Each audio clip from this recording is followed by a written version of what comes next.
The great hall of the Galactic Council stretched for nearly a mile in every direction. Thousands of alien delegates filled the floating platforms that hung in the air like leaves on an invisible tree. Light from 3 distant suns poured through crystal walls and painted everything in shades of gold and purple. It was the most beautiful place in the known universe. It was also the place where humanity would receive its death sentence. Ambassador Jack Harmon stood alone on the smallest platform in the chamber. He was 47 years old with gray hair and tired eyes. He wore the simple blue uniform of the Earth Diplomatic Corps. Around him floated the representatives of 12 alien species. Some had scales, some had fur, some were made of living crystal. All of them looked at him with the same expression. It was not hatred, it was something worse. It was disgust. High Speaker rose from his throne at the center of the chamber. He was a being made of living crystal that glowed with inner light. He stood 12 feet tall, and his voice echoed through the hall like thunder rolling across mountains. The Council has reached its decision regarding the species known as humans, announced. Earth is hereby quarantined. All human vessels are forbidden from leaving their solar system. Any human ship found beyond their designated boundary will be destroyed without warning. The coordinates of Earth will be erased from all star charts. From this moment forward, humanity does not exist. Jack Harmon felt his heart break. He had spent 20 years working toward this day. 20 years of learning alien languages and customs. 20 years of building relationships and trust. All of it was gone in a single moment. "Please," he said. His voice was calm, but everyone could hear the pain beneath it. "We have done nothing wrong. We have committed no crime. Why are you doing this to us?" A delegate answered him. They were insect-like beings with 4 arms and compound eyes.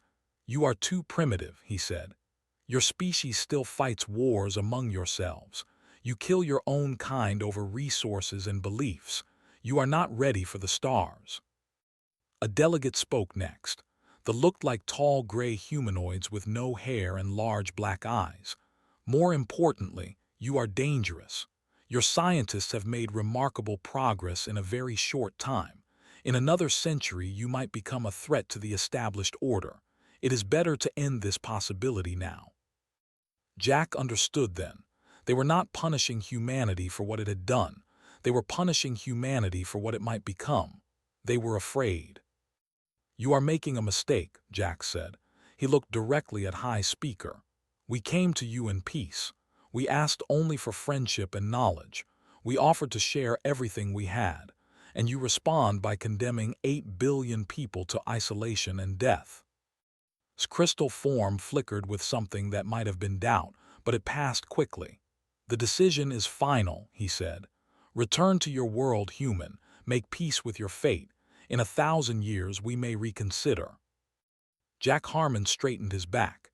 He was a small man standing alone against the most powerful beings in the galaxy, but in that moment he seemed to grow taller.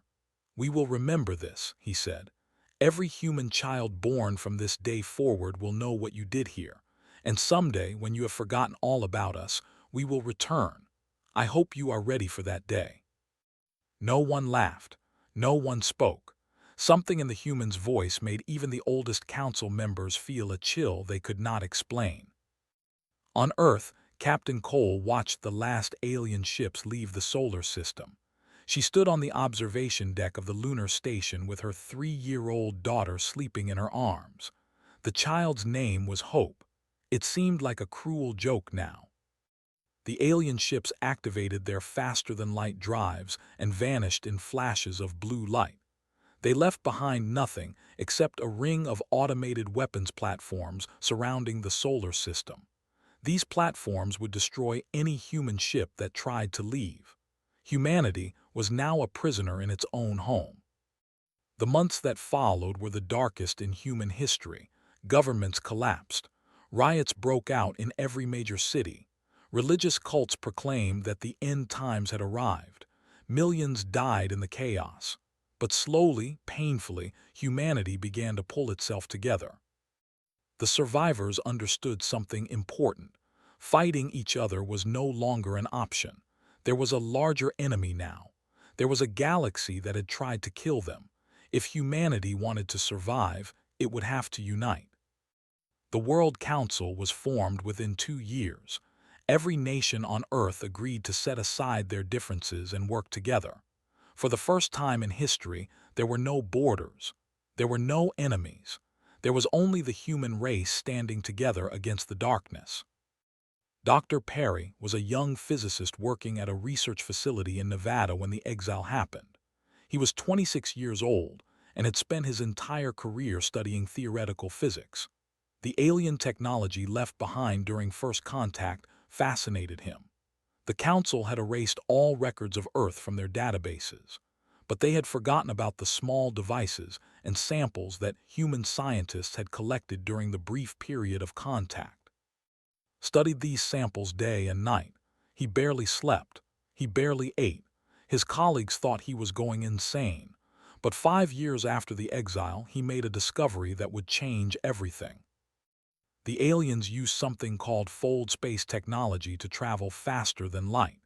They bent space around their ships and slipped through the folds like thread through a needle. It was elegant and effective, but realized it had a fundamental flaw. The energy required increased exponentially with distance. Found a better way. Instead of bending space, he discovered how to create stable wormholes that connected 2 points in space instantly. The energy required was constant regardless of distance. A ship could travel 10 light-years or 10,000 light-years with the same amount of power. He presented his findings to the World Council in secret. The implications were staggering. Humanity could not only match alien technology, humanity could surpass it. Project Genesis was born that night. It was the most ambitious undertaking in human history. Every resource on Earth was devoted to one goal: building a fleet of ships that would take humanity back to the stars, ships that would make the Council regret ever casting them out. Cole's daughter Hope would grow up to become one of the lead engineers on the project. Her children would continue the work, and their children after them. Generation after generation dedicated their lives to one dream. One day, humanity would return, and on that day, the galaxy would tremble. 200 years passed on Earth. Mountains crumbled and new ones rose. Rivers changed their courses. Cities that had been ruins during the exile became towering monuments to human determination. But the most remarkable changes happened beneath the surface, where no alien satellite could see. Commander Blake walked through the construction bay carved deep into the dark side of the moon. He was 34 years old with short brown hair and the kind of steady gaze that made people trust him instantly. He wore the black and silver uniform of the United Earth Navy. The uniform had been designed 200 years ago and had not changed since. It was a reminder of where humanity came from and where it was going. The ship in front of him stretched for 3 kilometers from bow to stern. Its hull was made of an alloy that human scientists had invented 50 years ago. No weapon in the known galaxy could penetrate it. Its engines could create stable wormholes to any point in space instantly. Its weapons could destroy a small moon with a single shot. It was called the USS Ascendant, and it was the most powerful vessel ever created by any species. Lieutenant Commander Emma approached from behind. She was executive officer and his closest friend. They had trained together at the academy and served on the same ships for 12 years. She was tall with auburn hair pulled back in a tight braid. Her blue eyes missed nothing. "The crew is assembled," she said. 1,200 officers and enlisted personnel, all volunteers, all ready to die for this mission. Nodded slowly. He did not take their sacrifice lightly. Every person on this ship understood they might never come home, but they also understood what was at stake. 2 centuries of preparation had led to this moment. They would not waste it. The rest of the command staff waited in the briefing room. Doctor was the chief science officer. She was a small woman with black hair and glasses that made her look younger than her 40 years. She had spent her entire career studying alien technology and finding ways to improve upon it. Ensign Ben Martinez was the youngest member of the senior staff. He was only 23, but his skills in engineering were unmatched. His grandfather had worked on the original wormhole drive project. His father had helped design the quantum shield array.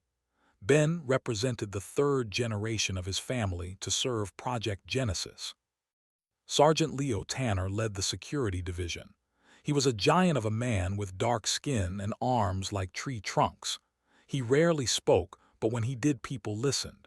He had trained every Marine on the ship personally and would die to protect any one of them. Took his place at the head of the table. A holographic image of the solar system appeared in the air above them. 12 blue dots represented the ships of the fleet. A red line showed the boundary beyond which no human had traveled in 200 years.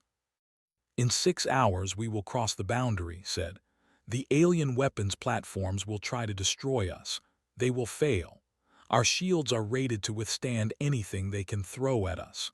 Once we are through, we will activate the wormhole drive and jump directly to Prime, the seat of the Galactic Council." Emma pulled up tactical data on the display. Intelligence suggests the Council maintains a permanent defense fleet of approximately 300 warships around there. They are the most technologically advanced species in the known galaxy. Their weapons are powerful and their shields are strong. "We're strong," corrected. She adjusted her glasses and smiled slightly. "Our analysis indicates their technology has not advanced significantly in 2 centuries. They had no reason to improve. They faced no threats. Meanwhile, we have been working day and night to surpass them in every area."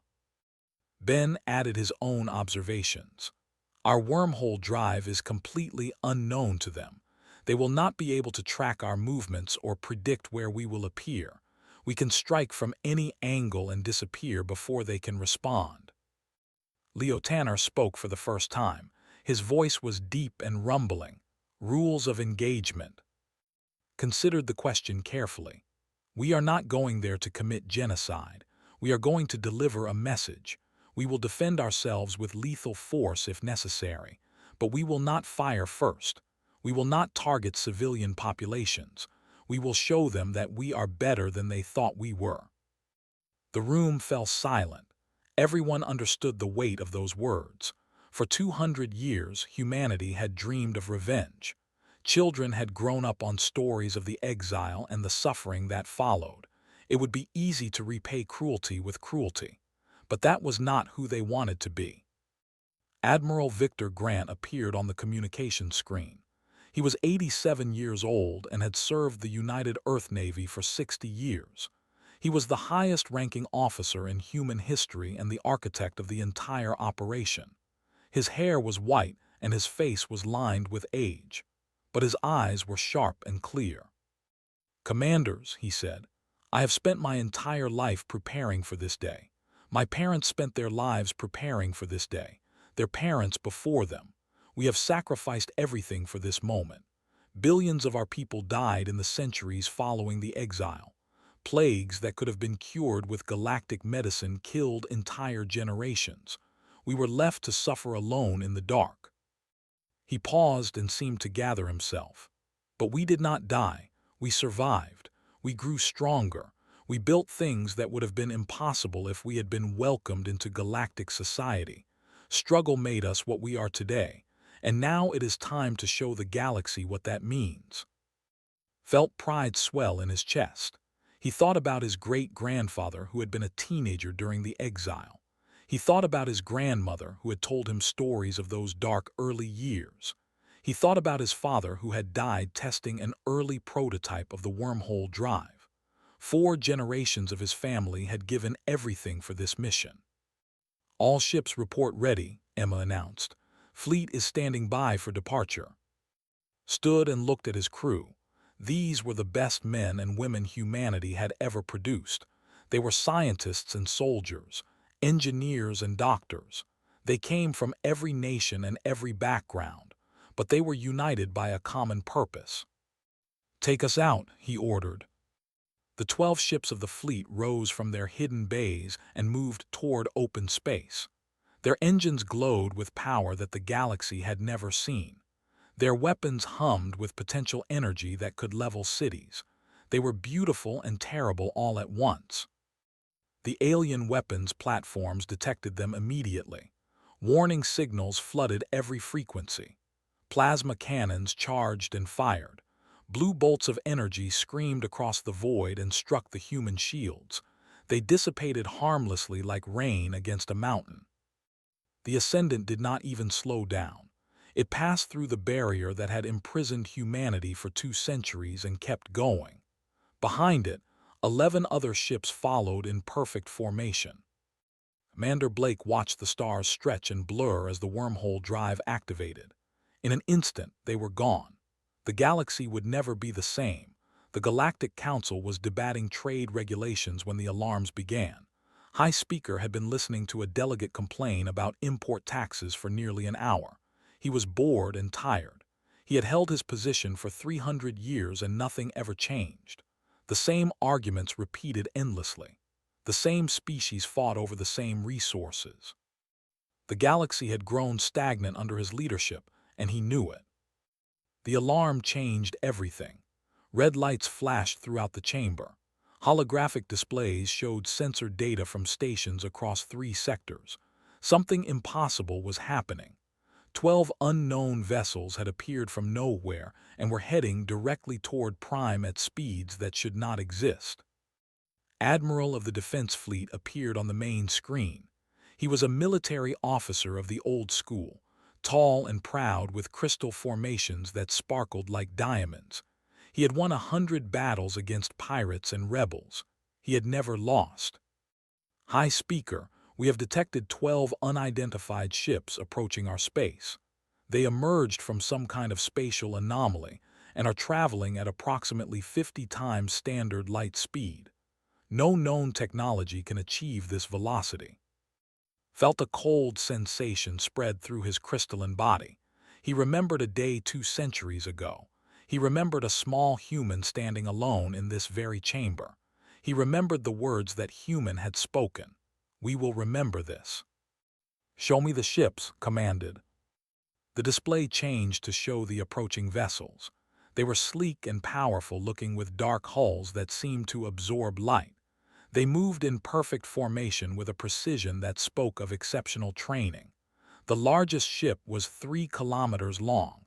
It dwarfed anything in the fleet. Impossible, whispered, but he knew it was not impossible, it was inevitable. Humanity had returned. Admiral was already mobilizing his forces. 300 warships formed a defensive perimeter around the planet. Every weapon was charged and ready. Every crew was at battle stations. They had the most powerful military in the galaxy. They had nothing to fear from 12 primitive human vessels. The human ships dropped out of their impossible speed at the edge of the system.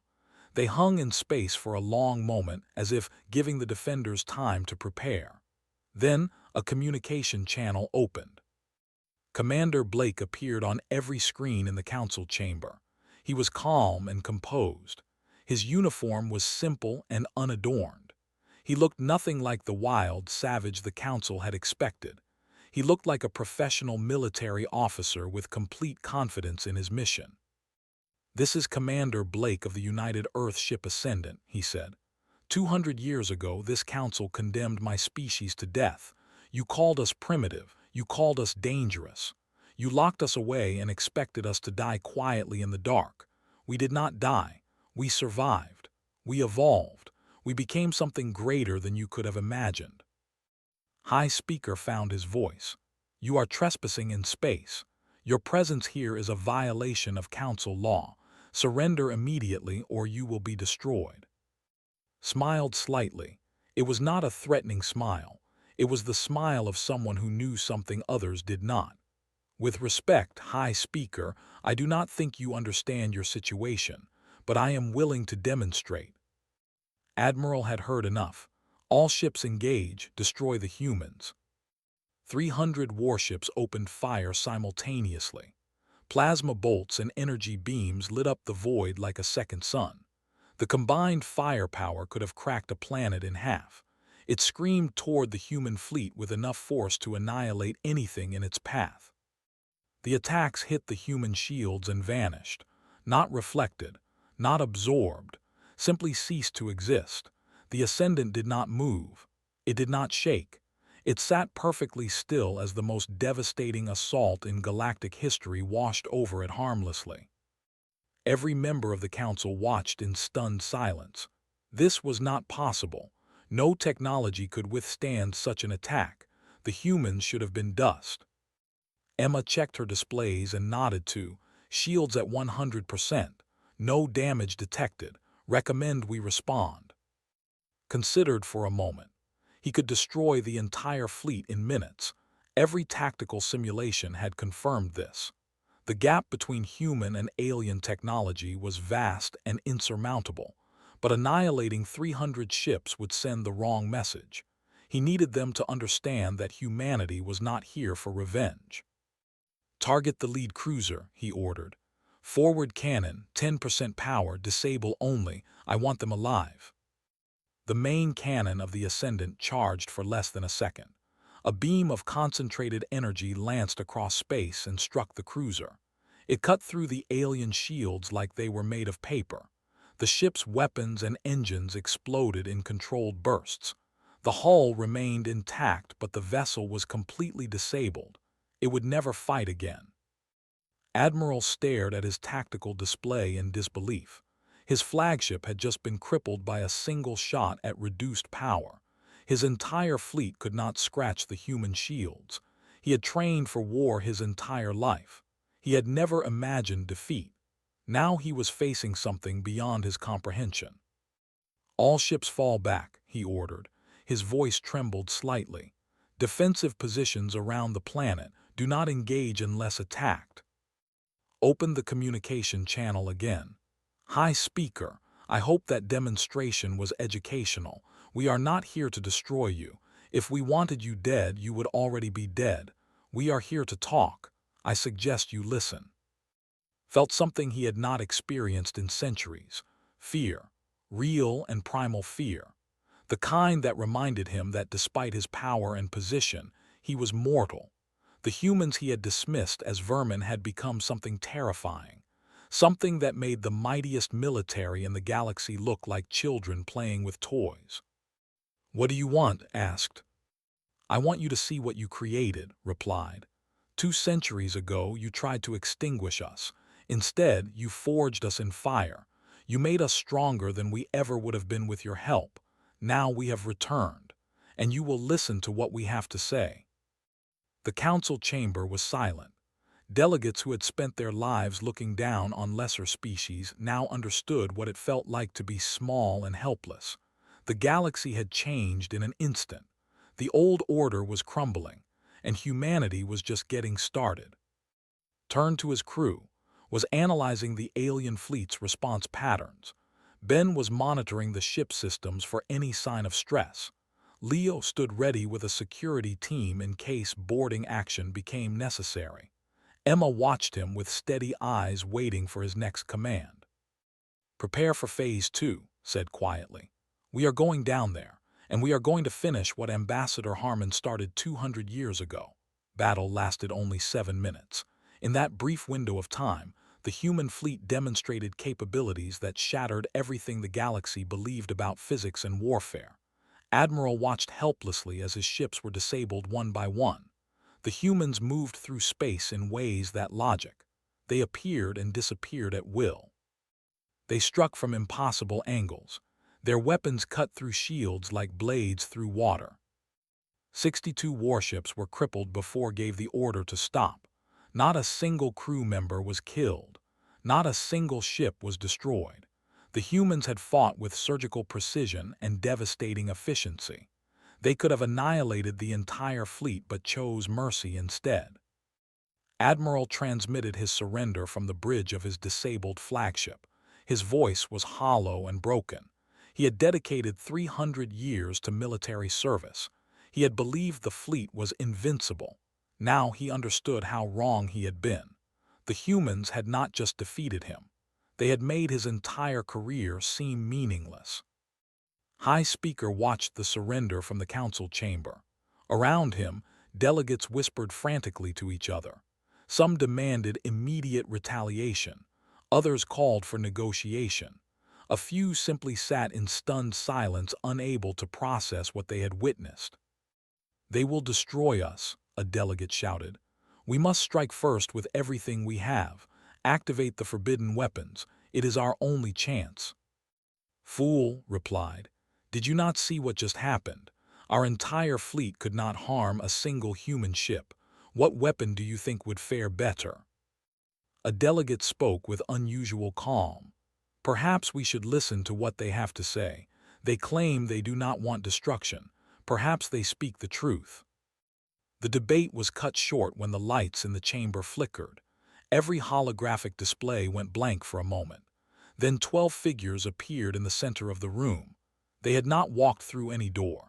They had not used any transporter beam the council recognized. They simply materialized out of thin air. Commander Blake stood at the front of the group. Emma was at his right side with a hand resting on her sidearm, carried a data tablet, and observed everything with scientific curiosity. Ben stayed close to the technical officers, ready to assist if needed. Leo and 6 Marines formed a protective perimeter around the delegation. They were armed with weapons the Council had never seen. "Teleportation," whispered 2. "They have no idea how we did that. Look at their faces." Nodded slightly but kept his focus on High Speaker. The crystalline being towered over him just as his predecessor had towered over Ambassador Harmon 2 centuries ago. But this time, the dynamic was different. This time the human was not a beggar asking for mercy. He was something far more dangerous. He was a messenger from a civilization that had surpassed everything the galaxy had achieved. "High Speaker," said. His voice echoed through the vast chamber. "I bring greetings from the people of Earth, all 8 billion of us who survived your judgment." Tried to regain his composure. "You have demonstrated impressive technology, but this intrusion will not be tolerated. Leave now and we may be willing to discuss terms." Laughed softly. It was not a mocking laugh. It was the laugh of someone who genuinely found the situation amusing. "Terms? You want to discuss terms? 200 years ago, your predecessor sentenced my species to extinction. He gave us no trial, no appeal, no chance to prove ourselves. He simply decided that we were too dangerous to exist and left us to die. The decision was made for the good of the galaxy," said, but his voice lacked conviction. "Was it?" Stepped closer to the High Speaker. The Marines tensed but did not move. "Let me tell you what happened after you abandoned us. In the first decade, 3 billion people died. Plagues swept across our planet. Diseases that your medicine could have cured in hours killed our children in their beds. We begged for help. We sent messages to every frequency we knew. No one answered." The council chamber was absolutely silent. In the second decade, wars broke out over dwindling resources. Nations that had been allies turned on each other. Cities burned. Millions more died. We were tearing ourselves apart because you had taken away our hope. Emma stepped forward and continued the story. "But we did not give up. We stopped fighting each other and started working together. We rebuilt our civilization from the ashes. We educated every child with one purpose: survival, and we succeeded." Added her perspective. "Your scientists believed humans were too primitive to understand advanced physics. They were wrong. We reverse-engineered your technology and improved upon it. Our wormhole drive is 300 years ahead of anything in this galaxy. Our weapons make yours look like toys. Our shields are effectively impenetrable." Ben Martinez spoke for the first time. "We did this in 200 years. Imagine what we will accomplish in 1,000. Leo Tanner said nothing. He did not need to. His presence alone communicated the military reality of the situation. Reached into his uniform and produced a small crystal. It glowed with soft blue light. "This contains complete technical specifications for our faster-than-light drive, our medical technology, our agricultural systems, and dozens of other advances. Technologies that could improve the lives of every species in this galaxy." He held it out toward High Speaker, We are offering to share." The delegates erupted in confused murmurs. This was not what they had expected. They had prepared for demands and ultimatums. They had prepared for war. They had not prepared for generosity. "Why?" asked. The single word carried centuries of confusion. "Because we remember what it felt like to be abandoned," replied. "We remember what it felt like to watch our children die from preventable diseases while the galaxy turned its back. We remember the darkness and the despair, and we decided that we would never inflict that suffering on anyone else." Emma's expression hardened slightly. "But make no mistake, this is not a sign of weakness. We are offering partnership, not submission. Earth will take its place on this council as an equal. Our fleet will patrol the borders alongside yours. Our scientists will work with yours. Our people will trade and travel freely throughout the galaxy." "And if we refuse?" a delegate asked. Leo Tanner finally spoke. His voice was deep and carried the weight of absolute certainty. "You will not refuse, because you understand now that refusing is not an option you can afford." The truth of those words hung in the air like a blade suspended above their heads. The council had built its power on the assumption that no one could challenge them. That assumption had just been proven false. The humans were offering peace, but they were also making clear that they were fully prepared for war. High Speaker looked at the glowing crystal in his hand. He thought about the decision his predecessor had made 200 years ago. He thought about how different things might have been if they had welcomed humanity instead of casting them out. He thought about all the suffering that could have been avoided. "What exactly are you proposing?" asked. Smiled. It was the first genuine smile he had allowed himself since arriving in this system. "I am proposing a new beginning, for all of us." 1 year had passed since Commander Blake stood before the Galactic Council and offered humanity's hand in partnership. In that single year, more had changed than in the previous 1,000. The old order that had governed the galaxy was crumbling. Something new was rising from its ashes, something that no one had expected, something that gave the universe hope. Ambassador Monroe took her seat on the 13th platform in the council chamber. She was 62 years old with silver hair and warm brown eyes that had seen both the best and worst of humanity. Her grandmother had been a child during the plague years. Her mother had worked on the first prototype of the wormhole drive. Her father had died testing the quantum shield array. Like so many humans, her family had sacrificed everything for this moment.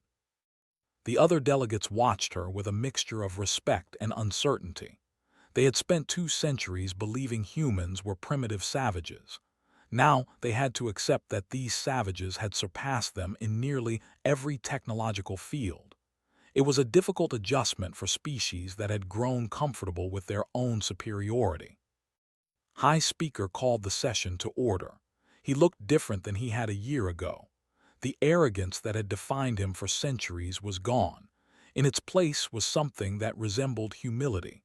Watching his entire worldview collapse in 7 minutes of battle had changed him profoundly.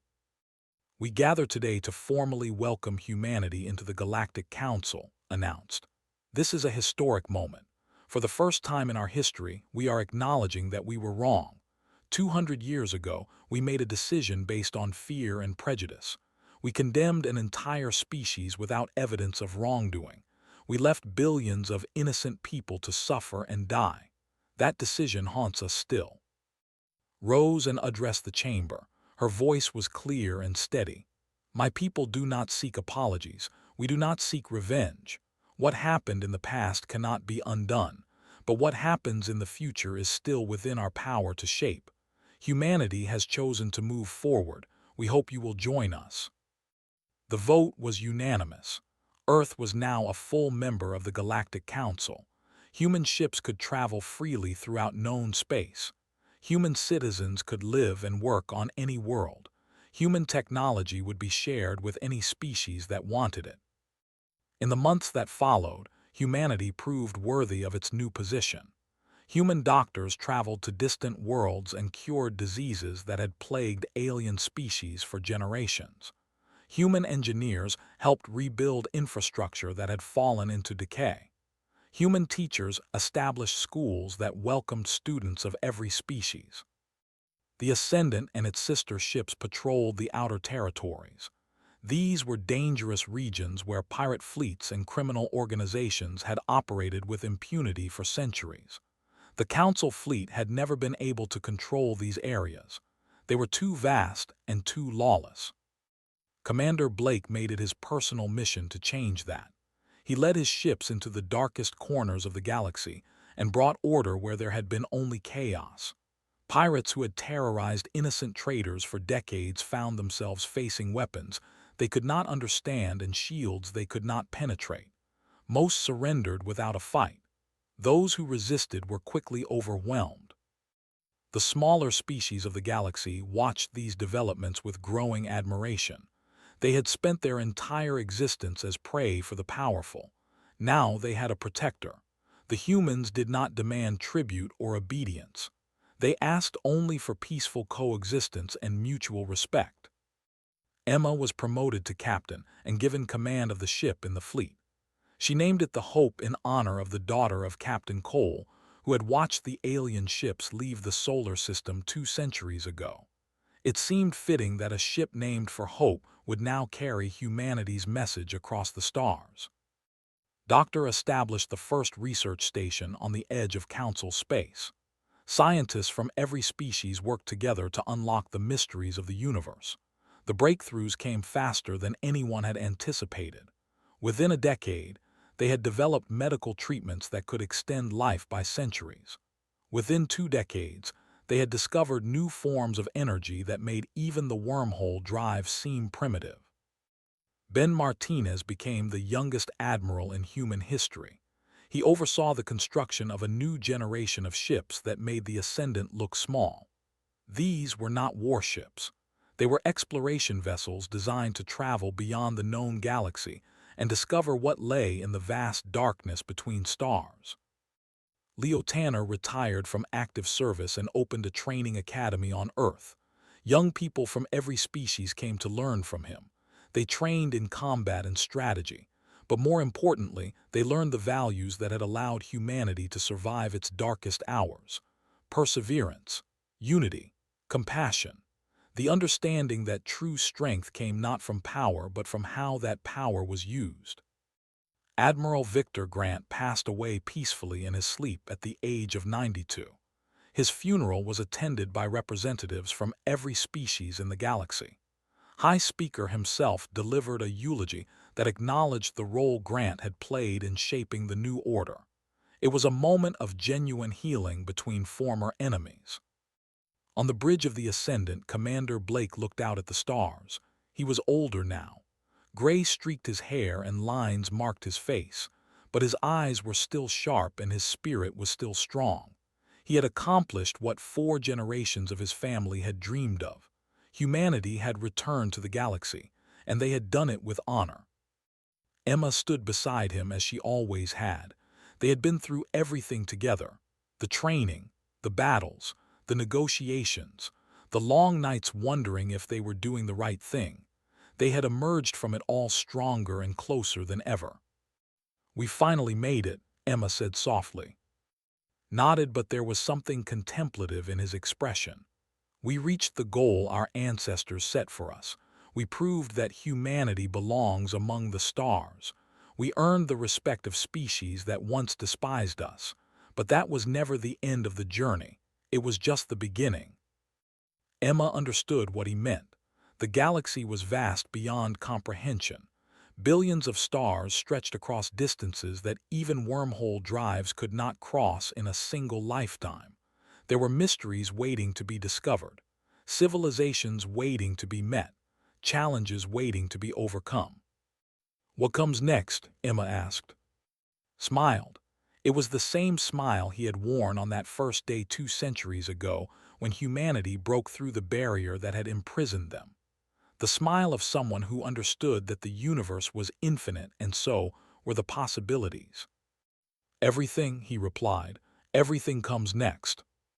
Behind them, the stars blazed with eternal fire. Before them, the unknown beckoned with promises of wonder and danger and glory. Humanity had been cast out by a galaxy that feared what they might become. They had returned with power that stunned the Council and compassion that surprised themselves. But the greatest discoveries were still ahead. The greatest challenges were still waiting. The greatest stories were still unwritten. And humanity was ready for all of it.